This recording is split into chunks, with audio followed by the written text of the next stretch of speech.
So the story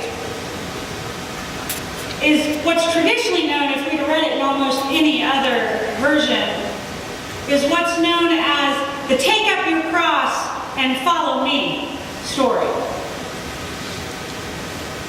Now you should know that that probably falls somewhere on every preacher's top 10 list as least favorite stories of Jesus to preach on. Because it falls somewhere on your list of, please don't tell me to do that. Perhaps this year the cross that we are bearing here in this part of the world is a cross of endless winter. Hold on for a minute. This very difficult and unpopular text sets us up nicely for the next 6 weeks of Lent, as we have story after story after story that are really quite difficult and hard for us to get our head around, which makes you just want to come every Sunday, I know. Jesus sets us up nicely here in the 16th and the first few verses of the 17th chapter as he begins to invite us to move with him and the disciples as they navigate and turn their face towards Jerusalem. And I wanted to use Reverend Eugene Peterson's version this morning because he really just cuts to the point. And he doesn't mess around with niceties. In this verse, Jesus went to work on his disciples. Now, as a basketball person, when you go to work on somebody, that means you took them to school, and you kicked their tail, and you dunked on them, or, you broke ankles, or whatever. But Jesus isn't being nice here necessarily. And he says, anyone who intends to come with me, right? They've set their face to Jerusalem. Anybody who wants to come with me has to let me lead. You are not in the driver's seat. And I think Reverend Peterson might have wanted to say, and you don't get to backseat drive. Right? Maybe somebody has ever said, you want to drive? You should have taken a ride. You want to drive? That's what Jesus seems to be saying here to the disciples. And then there's this line, don't run from suffering, embrace it. Run from Jesus, telling us outlines what you're going to do. Follow me and I'll show you how. Self-sacrifice is the way. Suffering is a word we don't like much, especially in our culture. We don't like to use the word, we don't like to hear the word, we don't really want to have much association with it, we certainly don't want to experience it too much. Suffering. Father Richard Rohr calls suffering whenever you are not in control, which is like 99.999% of the time, right? That's why the Buddhists say that navigating suffering is the work of our lives. Something like that. Now we get a little carried away and we get confused between things that cause us to suffer and things that simply annoy us. We should be real clear about the difference. Sitting at an extra long red light that is about to make you late for a meeting is not suffering. The Chiefs not winning the Super Bowl is not suffering. It might be annoying. I think we get helped by our beloved friend David White that some of us have become so attached to from last year at Lent. In David White's little book, Consolations, one of the chapters, if you still have that book at home, is heartbreak. I think David White helps us here. David White says heartbreak is the natural outcome of caring for people and things over which we have no control. I like that much more than suffering because it talks to us about we suffer. We have this heartbreak because we care about things. He goes on to say, quote, we use this word as if it only occurs when things have gone wrong. And we hope that it is something we can avoid. But if it is inevitable and inescapable, the poet writes, it might be asking us to look for it and make friends with it. I don't know that I want to be friends with it. Thank you very much. I think that's what Peter was saying here in this section of the gospel as well. Jesus is asking his friends to make friends with heartbreak. They are headed on a journey of heartbreak. And Jesus says to embrace it. Yuck. Thank God for Peter. I love Peter. You gotta feel sorry for that kid. And you gotta love that he gets included in all the stories. Jesus, in the first part, in the chapter 16 part, Jesus is trying to tell them what is going to happen. We are going to Jerusalem, and it's going to be bad. Let's go. And Peter, says, now, Jesus, don't be silly. This suffering, this is a part of our journey here. This is a way of love and a way of hope. And what does Jesus say? In the old traditional version, he says, get behind me, Satan. You are a stumbling block to me. Setting your mind not on divine things, but on human things.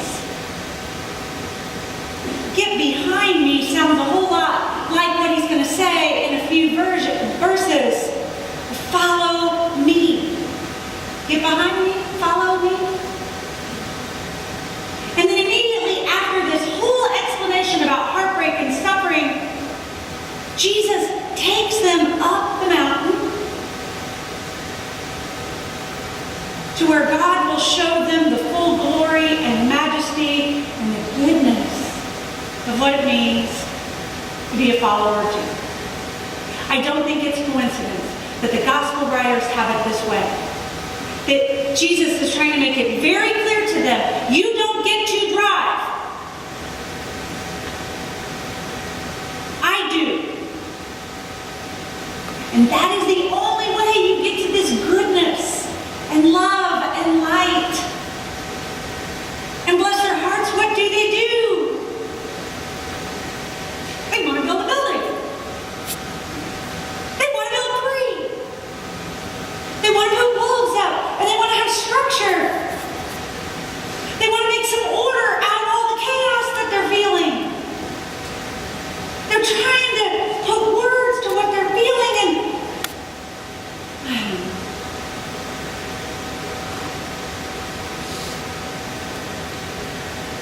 It's hard. Peter, not his heart. Here he shows up again, where he's just had this moment where Jesus calls him Satan. And he says this to Jesus, and Jesus doesn't even get a chance to respond. God breaks in and saves Peter from Peter's own self. Peter gives me hope. Dude is constantly messing up. He is constantly trying to say, but I have my driver's permit, Jesus. I'll drive. It's like Jake, our Jake has his, hi Jake. Jake has his driver's permit. He can only drive if Ryan and I are in the car, or if we've given one of you written permission, and you have to be in the front seat. And Peter seems to be saying, Jesus, I have my driver's permit.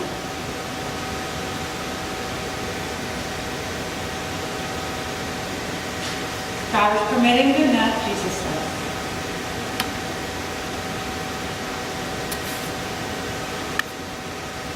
Jesus calls him a stumbling block. He doesn't want to walk into this heartbreak. He loves Jesus. He loves this friend. He loves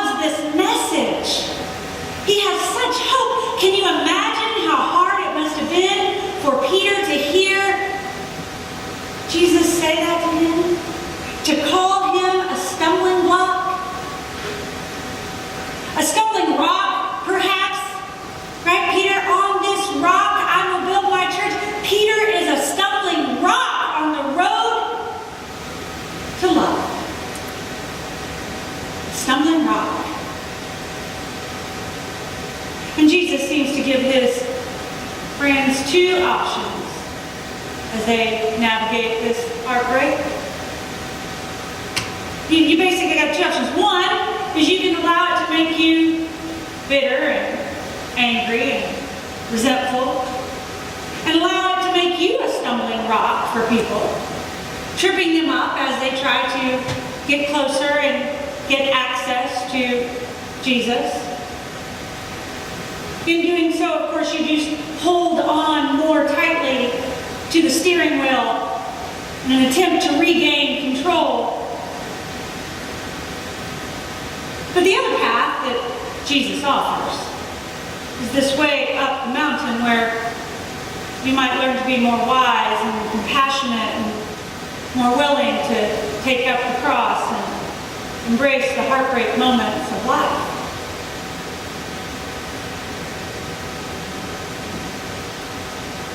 My friends, there are so many stumbling blocks that the world puts in our way as we try to get to Jesus. And I think about what it would be like to hear Jesus call me a stumbling block.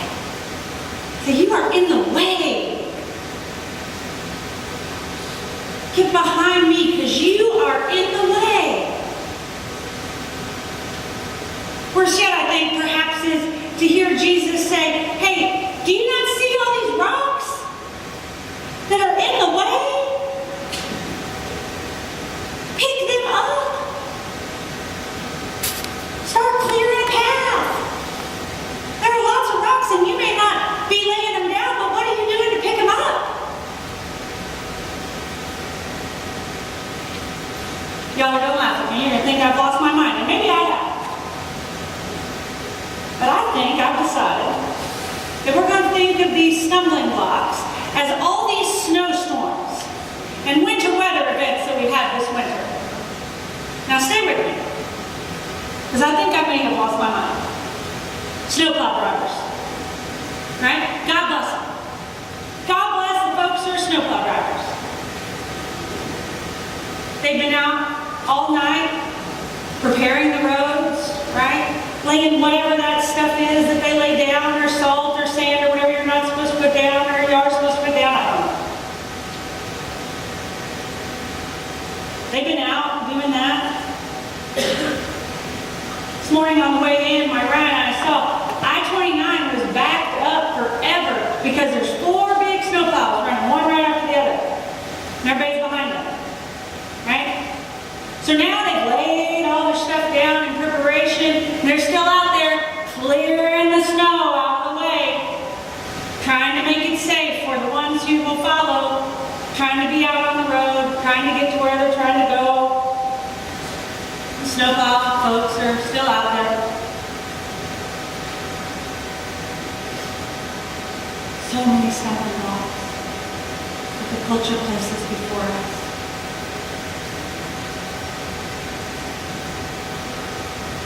There was a big one this week. A big one. If you were watching the news, or if you've perhaps seen Adam Hamilton on your television more than normal, our United Methodist brothers and sisters met in St. Louis this week for a special called session of their General Conference. And if you don't think Mater and I got much done this week, it's because we kept sitting at the computer watching the live stream of the General Conference, because it was heartbreaking. They had this contentious meeting, this special called meeting, about whether to include our LGBTQIA folks in the life of the church. It's not just the Methodists, you understand. The disciples had a whole big family fight a couple years ago in Orlando about it. Heck, most disciples churches still don't have it all figured out. They're still fighting about it.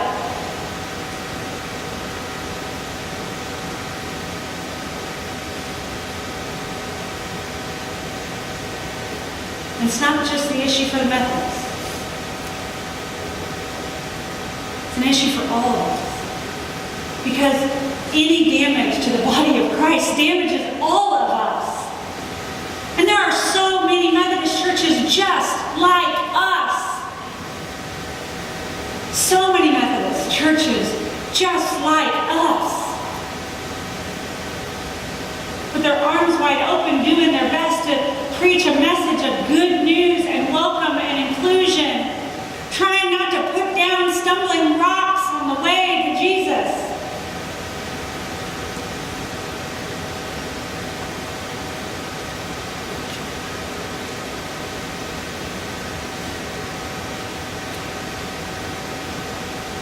My friends, we have to be better. We have to be better snowplow drivers.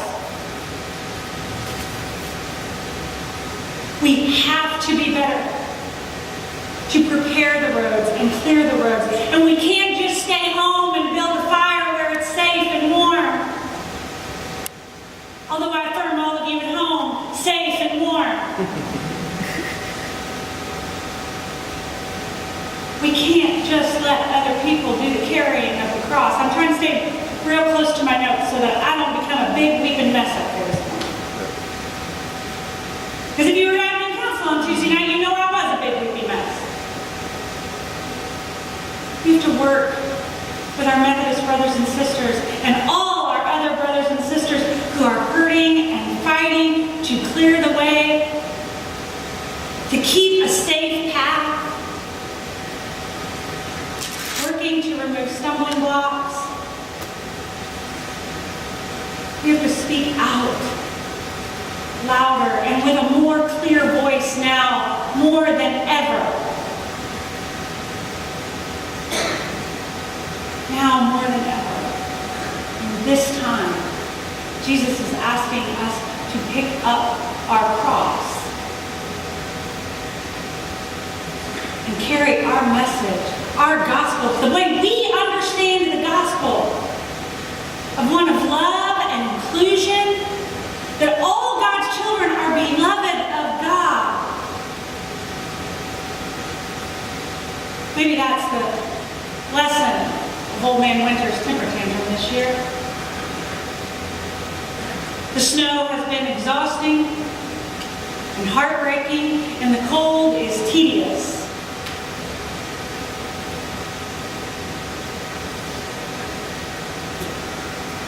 Snowplow driving is hard work.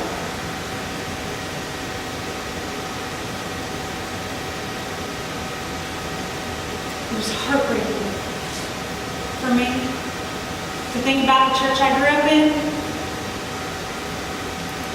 a church that nurtured me and loved me, and to think about kids growing up in that church, in any Methodist church, in any Disciples church, in any Episcopalian, Presbyterian, you name it, who might grow up and not know that they are fully loved and fully included up on that mountain with Peter and James and John and Jesus and standing in the fullness and the light and the love of the Lord.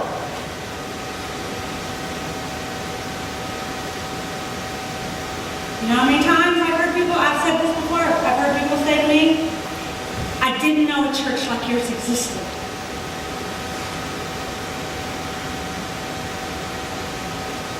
We have to do better. We have to do better.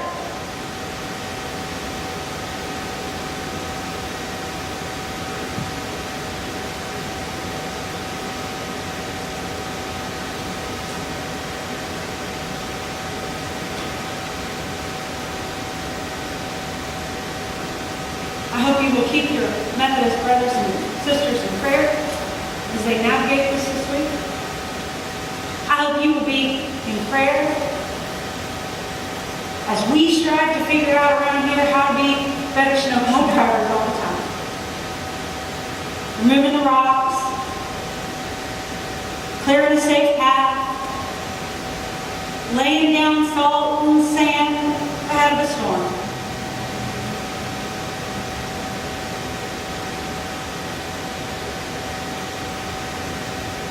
We must be snowplow drivers for the gospel.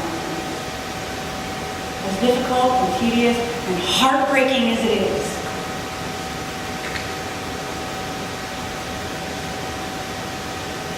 Because we love Jesus. And we love this message.